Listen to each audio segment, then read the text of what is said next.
la El Hadji Bada Ndiéguène, le président du cadre unitaire des artisans de la région de Thiès. Alors président ñu ngi ci 58e anniversaire de suñu indépendance amoon ay jafe-jafe ci lu bëri ci wàllu artisan. ñu gis ni ci secteur informel la bokk formalisé wuñ ko woon donte ni état régime yi fi jaar yëpp jéem nañ ci def ay jéego ba ci Macky Sall mu am ay programme yoo xamante ne tëraloon nañ ko uniquement rek pour mun a permettre ñi nga xam ne nekk secteur informel mooy retrouver seen bopp formalisé wu. tey ñu bëgg nga présenté ñu tey li nga xam ne mooy liggéey bi ngeen liggéey fii ci centre bi mais également lan moo waral tey ngeen choisir le 4 avril bi pour def manifestation bu toll nii. waaw tey ñu ngi fii ci siège u cadre unitaire des artisans de la région de Thiès dajale ñi nga xam ne ñooy président organisation professionnelle yi nga xam ne ñoom ñoo ko bokkoon def depuis presque 7 ans ñu créé le cadre ànd ci di liggéey pour tout ce qui est professionnel loo nga xam ne dafay suqali artisans yi jàppale leen sur le plan technique fexe it nan la ñuy def ba xale yi nga xam ne ñoom lañ jabootee ñu jàngal leen métier moo xam dina mucc ayib ci loolu lañ nekkoon presque ay années tey nag nga ñëw fii ci centre bi nga xam ne centre unique la parce que c'est initié par les artisans de la région de Thiès ñoom ñoo ko créé avec leurs propres moyens def ko siège di fi dajaloo di waxtaan seen i mébét seen i difficulté ak nan lañ bëggee artisanat bi doxe ko tey nag ñu daje fi tey ci 4 avril bi 4 avril bi nag daanaka 4 avril la boo nga xam ne du hasard parce que 4 avril bi mooy anniversaire u centre bi ci 4 avril bi lañ fi ñëwoon tàmbali bi ñëw nit ñi demee di défilé ji ñu nekk fi di bale di setal pour defar fii centre communautaire d'apprentissage léegi nag kon mu doon anniversaire bi loolu moo tax mu tombé anniversaire u centre bi tombé ak 4 avril bi muy fête de l'indépendance bi loolu moo tax tey jii jour bi daal di timbo ñu gis nag ne yàqul dara ci ne artisans yi ci seen wàllu bopp ñoom it dañoo war a am tamit seen liberté d'expression am seen liberté pratiquement ci doxalin xalaat tamit lan la ñuy amee ñoom it seen indépendance et être autonome gis nañ ne une indépendance ça veut tout dire xam nga nit ñi mën nañ koo doxale ne gisee ko nii le mooy indépendance ñii gisee ko ne leen le indépendance la ñii gisee ko ne leen le indépendance la mais lu ci mën a xew yëpp indépendance nag kenn ku nekk ak na nga koy xalaate ak na nga koy doxale yàlla nag moo dogal ci ñun en tant que artisan ñu gis ne ñun màggale ni sunu kuréel bi te yàlla jagleel ñu bis bi mu tombé ak sunu fête de l'indépendance dañ ciy profiter pour que avoir pratiquement une liberté d'expression une liberté pratiquement être autonome pour que artisans yi mën a am seen bopp am seen autonomie bopp pour mën a seet seen problème yi na fan lañ koy régler loolu moo tax tey jii 4 avril bi témboo ak loolu. doonul dara nag ci leneen wax. très bien organisation professionnelle de base yi fi teew est-ce que mën ngeen wax yan corps de métier la. waaw corps de métier yi fi teew bëri na parce que les professionnels bois ñu ngi fi teew xam nga amicale des électriciens ñu ngi fi teew association des maçons ñu ngi fi teew les électromécaniques ñu ngi fi teew xam nga nu mu tëddee froid climatisation ñu ngi fi teew xam nga tailleurs yi ñu ngi fi teew xam nga les plombiers association des plombiers ñu ngi fi teew kon daanaka corps de métier yi nga xam ne ñoo dem dans le bâtiment ñëpp teew nañu fi ñoom ñëpp ñoo bokk on est 27 organisations dans le cadre unitaire des artisans de la région de Thiès sur le plan régional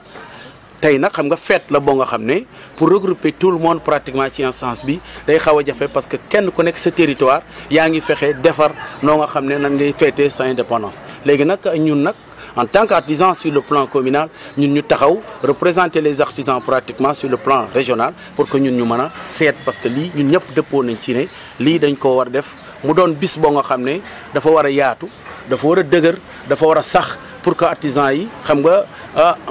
mën a bokk ci fête bi comme niñ ci war a bokkee bokk ci fête bi comme niñ ci war a bokkee waaw. alors très bien ba mooy bu ñuy wax tey ci li nga xam ne mooy wàllu métier. dañu daan gis bu njëkk laata tey centre yi di ubbi. nga gis xale bu échoué sax. ci entrée en sixième. di laaj koy jox menuisier bi nekk ci quartier bi. naam dina fa jàng ba am fa benn xam-xam bi. mais bu demee ci yenn sociétés yu mag yi. dañ koy jël employé ko comme manœuvre. ndaxte problème mu diplôme lay am. maanaam wàllu ay CAP ak li ni mel. yéen seen centre bi sóoraale ngeen yooyu est-ce que tey am na ay résultats yoo xamante ne jot ngeen koo am par rapport ak rek projet bi nga xam ne initié ngeen ko ci centre unique bi. waaw artisans yi xalaat nañ loolu bu yàgg. en 2004 lañ def étude de faisabilité de ce centre communautaire d'apprentissage de référence de perfectionnement et de service 2004 l'artisan yi am une vision ne ni ñuy jànge métier ñun dans le tas gis nañ ne xale yi war nañu mën a jànge métier ci neneen xalaat nañu tamit pour que état bi gestu pour nan la ñuy fexe pour la valorisation des acquis moom mooy maître artisan yi ñu reconnaître pratiquement seeni prérequis seeni reconnaissance pour que ñoom ñu xam ne ñoom daanaka boo leen doon évaluer ay contre-maître la ñu war a doon parce que amuñu diplôme mais dañu am vécu ba pare jàng métier presque 12 ans am expérience 36 ans kooku nga bëgg boo évaluer par rapport ak koo xam ne dafa am bac wala kii yam licence am nga bëgg ko évaluer dans ci connaissance yi nga xam ne artisan yi am nañ ko kii boo ko évaluer tolloowul sax ak ki nga xam ne moo am loolu léegi nag loolu dañu gis ne manquement la ba nga xam ne duré na ci artisan yi ba nga xam ne daf leen bloqué ba nga xam ne dañuy jàpp ne rek ñoom ils sont dans le secteur informel bu ñu waxee secteur informel daf may métti parce que ñun on n'est pas dans l'informel on n'est pas informel un gars qui a ku jàng métier man ko wóolu boppam dem ubbi atelier di jàngal ay xale ba ñooñu mën a yor seen i kër nga ne kooku informel la loolu appellation rek la ñan ñoo informel moo ñi am bac ba pare amuñu qualification mënuñoo liggéey mënuñoo jariñ kenn parce que ñooñu amuñu qualification ñooñu informel mais ñun dañu am métier on a une qualification ku am qualification opérationnelle di servir dëkk bi tu n'es pas dans l'informel dugal nañ ko ba pare mënuñu koo dindi mais war nañu wareen bu tur boo nga xam ne mën nañ ñu wooyee noonu en tant qu'artisan mais nag loolu coow du ko dindi mais une organisation qui a un plan stratégique de développement pendant 3 ans en 2004 nga ne c'est l'informel mais artisans yi fan lañ leen teg parce que ay xutumbal lañu parce que système bi dañoo exclure à l'âge très jeune moo tax ñu jàppe ñu ne ñun ay xutumbal lañu parce que amul ñu benn reconnaissance ci yenn yu bëri mais déedéet xam nga jàng juboo ko gën. alors très bien ba léegi ñu ñëw rek ci wàllu formalisation parce que bu ñu wax ci wàllu formation diplômante yi nga xam ni ñu ngi koy wax. naam étudiant bi dina génn université mu indi ay diplôme ak i ni mel. mais toujours qualification professionnelle day nekk jafe-jafe. mais tey fii ñi fi nekk est-ce que ci première vague bi maanaam ci wàllu CAP ak i ni mel est-ce que am ngeen satisfaction. satisfaction à 100%. première vague bi fi ñëw état bi dafa mettre en place benn programme PADIA. Le ministère de l'enseignement technique, de la formation professionnelle, de la direction de l'artisanat, de l'apprentissage, ñoom ñëw ciblé ay maîtres artisans. tànn ci amicale des artisans du métal de la région de Thiès ñaar maîtres artisans. pour phase test jël leen defal leen formation en APC renforcer seen i capacités jox leen ay outils xam nga réhabiliter leur entreprise ba pare teg leen essayer leen pour que xale yi mën a dem à la certification. bi ñu ko defee première partie bi man dañ maa jëloon comme encadreur formateur may superviser Thiès Mbour ak Tivaouane dans ce projet là on a vu que ne xale yi dem nañu formation ci li nga xam ne moom mooy formation bi nga def en 14 mois ñi ñëkk a ñëw CCP lañ doon am centre bi ak centre El Hadj Modou Sow ak ñi nekk Tivaouane on a réussi pratiquement à 95% parce que ñaar ñoo kenn moo désisté ñaar ñoo amul CCP. deuxième cohorte bi ñëw ñu jëlaat ñu pour CAP bi ñu defee CAP bi aussi El Hadj Modou Sow Serigne Saliou Ndiaye ci centre communautaire bi ñaar ñu jëloon dañu génn à 100% El Hadj Modou ñi mu présenté ñëpp dañoo am CAP ñun Saliou ki mu présenté ñëpp dañoo am CAP man ñi ma doon encadré ak Tivaouane dañoo am CAP ñi ma encadré à Mbour dañu am CCP parce que foofu CCP seen maître deful woon aluminium pour compléter pour ñu am CAP kon on a une réussite à 100%. le ministère est venu ici daal ñuy remercier xam nga mais ça ne suffit pas remercier féliciter ñu encourager ñu et tout ce qui s'ensuit waaye nag artisans yi bu fekkee ne dañu am xale yoo xam ne tey dañ leen a jël defal leen certification ñu am ay diplôme d'état bu ñu demee ci entreprise yi dinañ mën a liggéey dinañ mën a avancer du ñu doon ay ouvrier rek nekk foofu jëmale bu kenn xamul xam nga mais nag lii dafay am benn partie bu muy régler dans l'artisanat c'est pas tout am na partie bu muy régler dañu bëgg nag la pérennisation lu sax bëgguñu ko comme rëdd ci ndox ñu essayé ko cette année mu dem xale yi am certification ñu defal nit ñi ay APC jël leen xam nga ba pare après ñu daal di koy teg fële loolu moom gis nañu ne ñun artisans yi pare nañu parce que le centre bi dafa doon centre d'incubation boo xam ne war na mën a accueillir artisans yi et faire des formations par alternance pour les maîtres artisans yi nga xam ne bokkuñu ci programme bi pour seeni élèves ñëw mën a dem à la certification. léegi la valorisation des métiers day daal di tàmbali di ñëw ñun xam nañu exactement question ne début bi nga xam ne tàmbali nañ ko di liggéey ci xam nga l'apprentissage pratiquement dans le secteur informel. alors très bien yaa ngi wax programme PADIA muy programme ministère mais tey Thiès am na chambre des métiers bi nga xam ne moom moo regroupé artisanat ak ñëpp est-ce que tey seen loxo egg na ci li nga xam ne yéen a koy liggéey fii. waaw chambre des métiers moom mu ngi def liggéeyam xam nga kenn ku nekk li nga mën rek ngay def bu wax jotee da ngay wax rek waaye bu jëf jotee li nga mën doo ngay def chambre des métiers la ñu mën ñu nga ca ñu ngi koy def ñu la ñu mën ñoom ñu ngi koy def. mënuñu régler problème artisans yi on est plus de 60 000 artisans 60 000 artisans 60 000 difficultés pour régler ça il faut que ñëpp ànd doon benn ñu am bloc pour mën a dem am une vision dans l'artisanat il faut que ñun ñëpp ñu am une vision pour développer l'artisanat ñu am ay type d'artisans nouveaux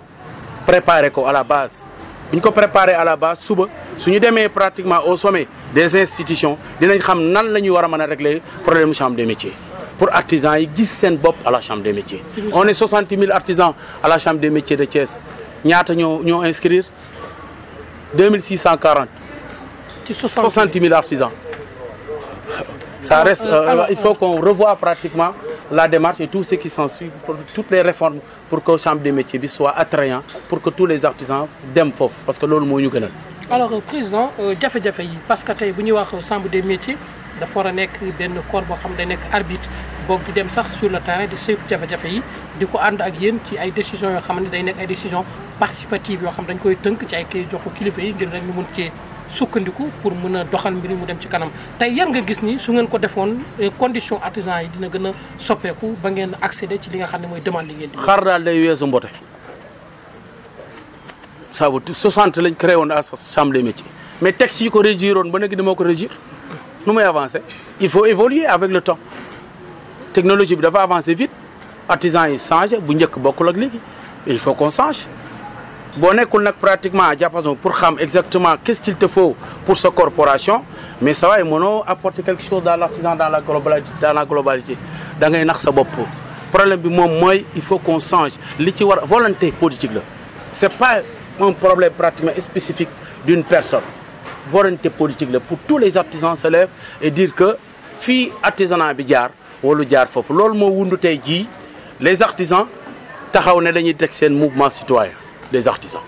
maanaam dugg ci langue politique bi. waaw mais bu ñu politique ñu politique ñu ñan ñooy seetaan yi ñan ñooy dem sunu jabar yee dem fee di ci parti politique yi di sunu jarbaat yee fay dem sunu rakk yee fay dem ak sunu apprenti yi. mais bu ñu demul politique ñu politique est-ce que dañ ñoo waxal dara depuis boobu ba léegi waxaluñ ñu dara léegi nag comme que waxaluñ ñu dara ñun dañoo jóg pour waxal suñu bopp wokkal sa bopp moo gën a wóor. alors très bien président tey wax nga ko ci wàllu jafe-jafe ak yi ni mel tey bu ñuy xool ci li nga xam ne rek ci wàllu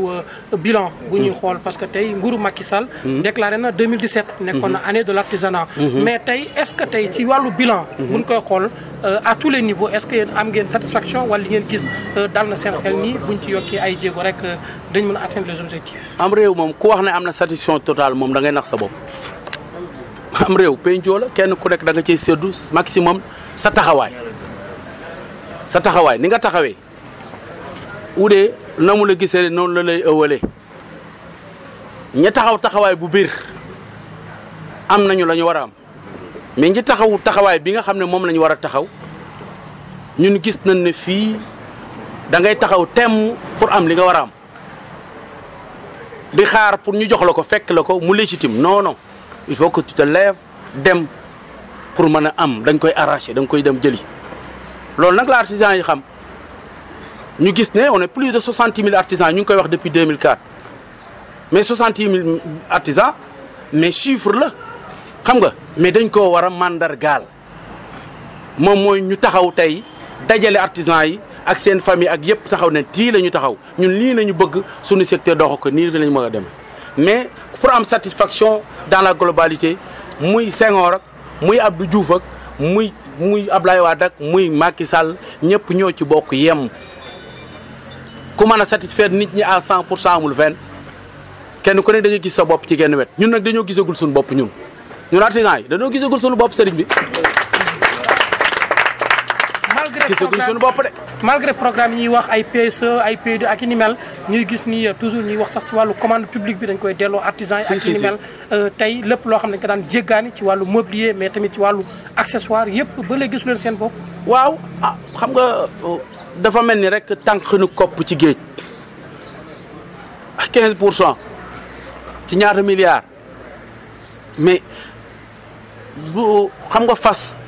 du jiitu sareet baax na lool pour que préférence ñun fi ñu bëgg ñu dem fa mooy préférence nationale loolu la ñu bëgg ñu dem fa waxuñu le mobilier national ça c'est dafa tuuti par rapport ak li nga xam ne bu ñu bëggee développer Sénégal ci ni mu war a doxee dans l'artisanat la préférence nationale moom mooy tax nit ñi mën a dund ci seen métiers yi ñuy liggéey mais du benn partie nga ne dañuy régler problème bi après bàyyi beneen bi ci des déedéet c'est un tout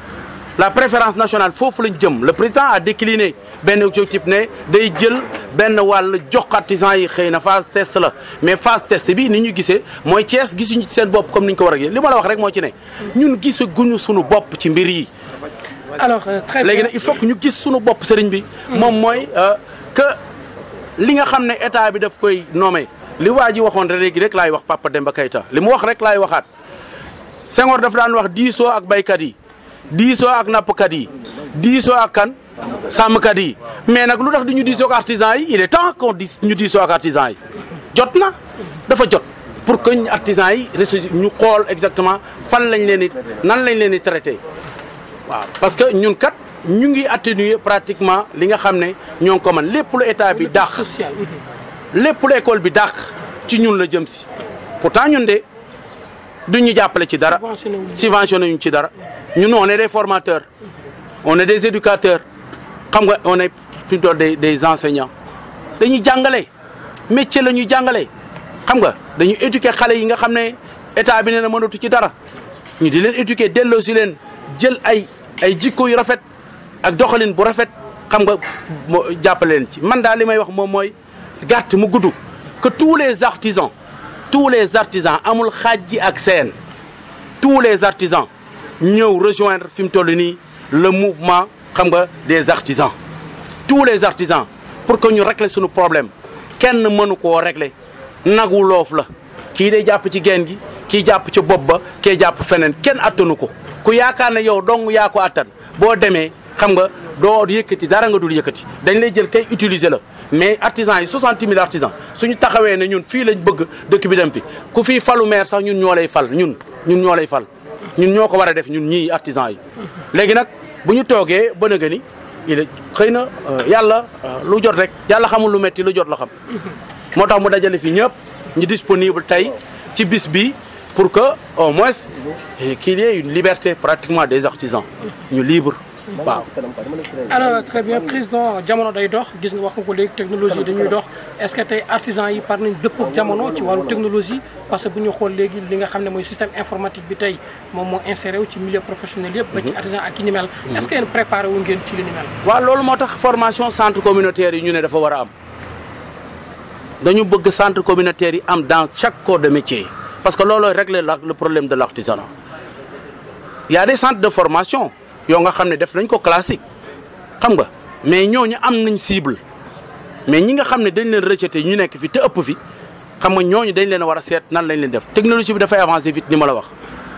mais problème bi moom mooy ñun cadre unitaire bi tooguñu di nelaw de on a formé des artisans pratiquement à l'informatique pour que ñu mën a utiliser ko xam beneen bi ci des moom mooy gis nañ ne technologie bi ni mu avancé nii les mécaniciens des na tuuti bu ñu fi ndee oto duñ ko réparer ñëpp dañuy tëj parce que l'électronique tout est électronique maintenant léegi est-ce que dañuy toog rek xaar xale yi mag ñi ñoom seen wàllu wéy xale yi préparé wuñ leen suba pour que ñoom ñu mën a taxaw ci ni ñu war a taxawee pour régler loolu mais ça va il faut écouter les artisans ñun ñoo am feebar bi ñun la bu ñu jëlee ñeneen sotti ñu ko xoolal dañ koy sangoo rek du dem fenn bu ñu toogee ci bureau yi def li ñuy bëgg a def impliqué wuñ ci artisans yi xam nga defar ko ba pare bu ñëwee dañ koy sangoo mais bu juddoo ci ñun day sax day dëgër day baax il faut qu'on change de stratégie. alors très bien mu nekk une innovation majeure bi nga xam ne artisans yi def nañu ko à travers votre cadre tey lan mooy doon le message. man sama message moo di artisans yëpp nañ ànd doon benn loolu mooy sunu doole nit ñoo amuñu retraite ke sécurité sociale xamuñu bu ñu feebaree sunu atelier yi feebar suñu màggetee mu màgget sunu retraite mu ngi ci sunu loxo waaw sëriñ bi ñun bu ñu neewee doole du ñu ànd léegi nag est-ce que lan lañ bëgg a def ñun fi mu toll nii ànd ak ñi am doole tuuti ñu di ñu naxee ay kii yëg xam nga yooyu xewi na ñun fer nañu ay nax am nañu métier béy la muy dundee ba am sikkim mën na koo dundee ba dee te dund nañ ci presque comme ñi daanee waaye nag fi mu toll nii dañoo fer ay nax il est temps que les artisans soient pratiquement dans les instances de décision lii lancement la pour que artisans yi fa ñu jëm xam nañ ko ñun moom mooy que les artisans nekk ci instance de décision yi suñuy jël nit ñi di leen yóbbu jël nappkat yi yóbbu ci instance yi gën a kawe ñu nommé leen le président de la République et tout ce qui s'ensuit nommé leen mais sàmmkat yi ñu dugal leen fa mais lu tax artisans yi du leen fa dugal lu tax artisans yi ñun daal bokkuñu ci ñun lu tax duñu fa dugal ñooñu te ñun ñoo leen ëpp fopp te ñun li ñuy liggéey ñoom liggéey ñu genn wàll gi da ngaa gis benn baykat buy jàngal kenn bay dama lay laaj muy woo nii rek kaay leen ñu bay mu jàngal leen comment nan la ñuy bayee léegi rek la ñuy wax ne fi mu toll nii dañuy def maraîchage di ci def la certification pour ñu am CCP ren jii lañ ko tàmbali fan lañ ko jëlee am nga jël benn baykat bu am ay apprenti di leen jàngal lu ñuy bayee da nga koo gis sàmmkat buy jàngal ay apprenti ñun ñooy jël apprenti yi di leen jàngal métier di leen jox xaalis di leen dimbali di leen jàppale encadré de tout ça waxuma ne ñoom amuñu rendement ci dëkk bi mais nañu xool ñu balancer ñu waa koy waaw voilà ñu xool kenn ku nekk lan la représenté qu'est-ce qu'il fait ñu jox ko li mu yellool. donc président yéen li ngeen di xaar mooy une réparation maanaam justice sociale bi nga xam ne moom ngeen di xaar nguur gi. mooy mu impliqué leen ci mboolem débat ak rek ci lépp loo xamante ne ci doxalin la pour rek seen métier gën a dem ci kanam mais également ñu bootu seen ginnaaw gën a gis seen bopp lan mooy doon kàddu yu mujj yi. kàddu yu mujj yi daal moom mooy li gën a gaaw te gën a baax mooy man sama wax du ci bëri bëy ca bëy ya wala bëy ca cere ya yaa ngi dégg bu baax li ma wax bëy ca bëy ya wala bëy ca cere ya nous on ne peut pas être des administrateurs ay artisans la ñu doon ba kere ñuy dee waaw du ñu ànd ak artisans yi pourquoi ñun ñu bëgg a dem ànd ak ñoo nga xam ne sa waay du dem man bu ñu ñëwee nag ñu taxaw suñu bopp ba pare ba dëgëral suñu bopp ba pare suñu ñëwee nag ñu seet nan la ñuy def pour ñu mën a ànd lëkkaloo pour mën a liggéey mais sa waay xam nga ne ganaar moom du topp kuy taxani bàyyi kuy bojji te ñun fer nañu ay nax léegi il est temps que tous les artisans se mobilisent autour pratiquement de l'essentiel le mouvement des artisans de la région de Thiès tudd na tey le mouvement des artisans de la région de Thiès léegi nag stratégie bu ñuy teg pour xam fu ñuy jëm ak ka ñuy àndal ak lëj yooyu loolu c'est dans le futur. Donc voilà, merci beaucoup président ñu ngi lay jaajëfal.